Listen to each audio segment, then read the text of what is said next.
started blowing glass at the age of 18. I graduated high school early and took a glass class. From that point on, I was enamored by glass. It really had captured me. So at the age of 23, I moved to Chico State and decided I wanted to get my degree in glass.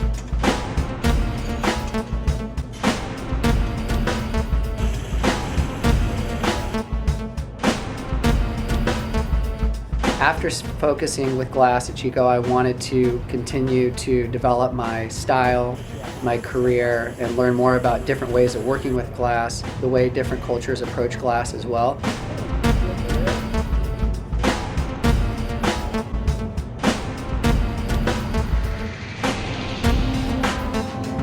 So I spent some time living in Seattle, working for Dale Chihuly, which is a really well-known name throughout glass. After moving back to Laguna Beach, I basically want to develop a line and develop a production line, which is a variety of work, different series of work. And those different series kind of evolved throughout time. One was called my Nest series.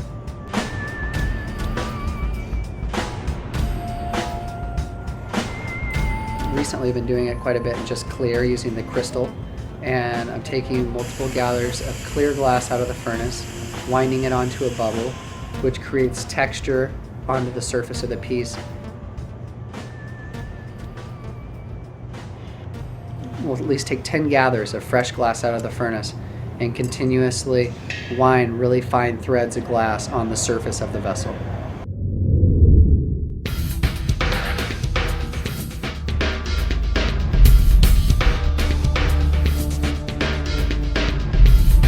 After studying glass in Czech Republic, I moved back to Laguna Beach, and I started Jeffries Glass in Laguna Beach about 10 years ago. And when I got to Laguna, my plan was I just wanted to continue to blow glass, but I wanted at that point to try and focus on more of taking all these experiences that I had throughout my career and put that together and create my own style and start to develop my own what we call signature look or line. And so when I moved to Laguna, my goal was to create a body of work.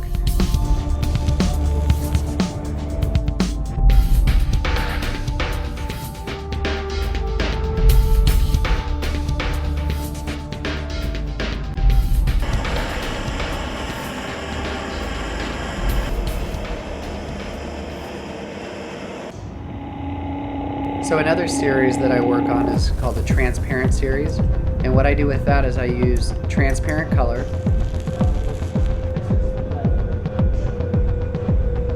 I start a bubble on a blowpipe and use transparent color, and I cover the bubble with that transparent color. After that, I take an encasement of clear glass, and then I pick up opaque white color. And then with that white, what I'm doing is I'm creating a line or lines, which is my design work, that I'll apply on top of the clear. And then I'll melt that in and take 1 or 2 more gathers of clear on top of it. And with this particular series, I make what's called a pinched vase, which is a transparent color. It has 1 single line on it. And then I'll blow up the form round. Using cork paddles, I flatten that form to a flat round shape. And so it goes from a round bubble to a flattened shape.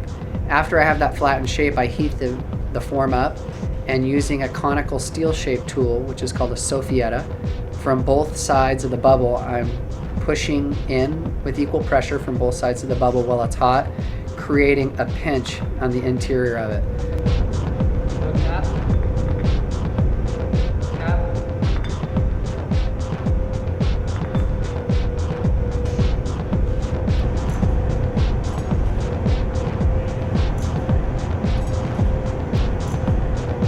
The glass that we're working with is coming from North Carolina. It's a lead-free, erbium-based crystal, and we melt it at 2200 degrees, 22,500.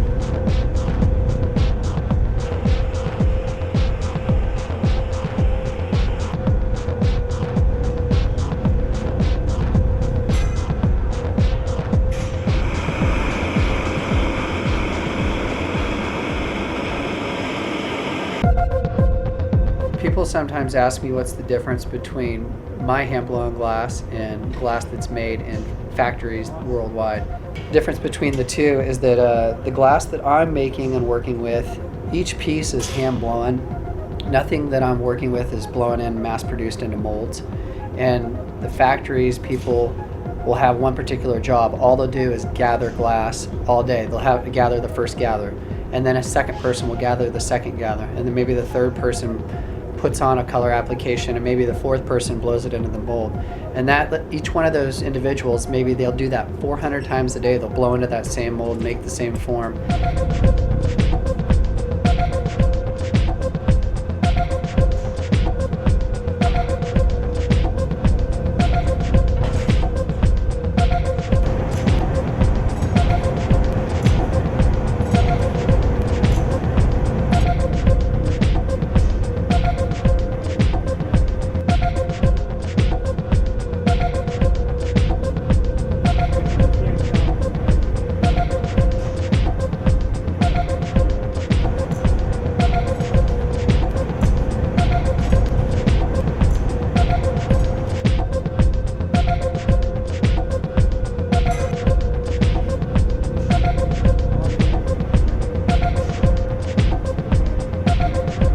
We use calipers to measure things, but nothing is blown into molds in order to recreate the same shape. We just do it by eye.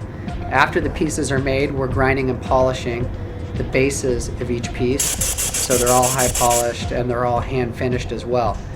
And each piece kind of is going to have a little bit of different personality or a little bit of different characteristic, maybe whether or not it's a little bit different from the last one we made, but it's not a mass production type of item.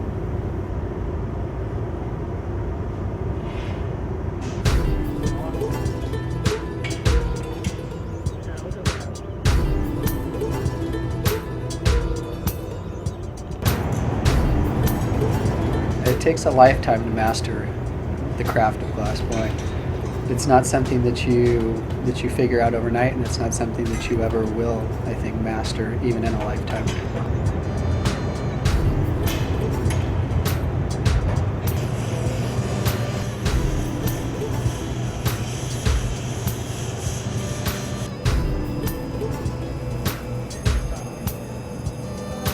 Unlike painting, or not just painting in particular, but certain forms of art, when it's something that you can work on by yourself, you can sit down with a canvas and you start a painting and you finish it.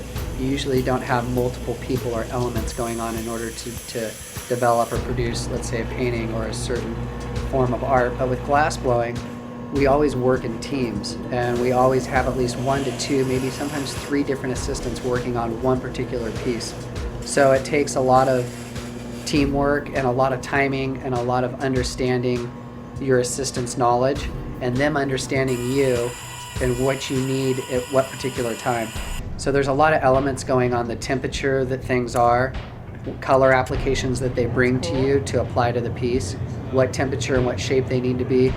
And as you're making the piece, as you're developing the piece, how hot things need to be. So if I give the piece of glass on the blowpipe to my assistant and they go to take a heat, depending on what part of the process we're at, they need to know exactly where to heat it, how much to heat it, how fast to turn, how hard to blow into the pipe.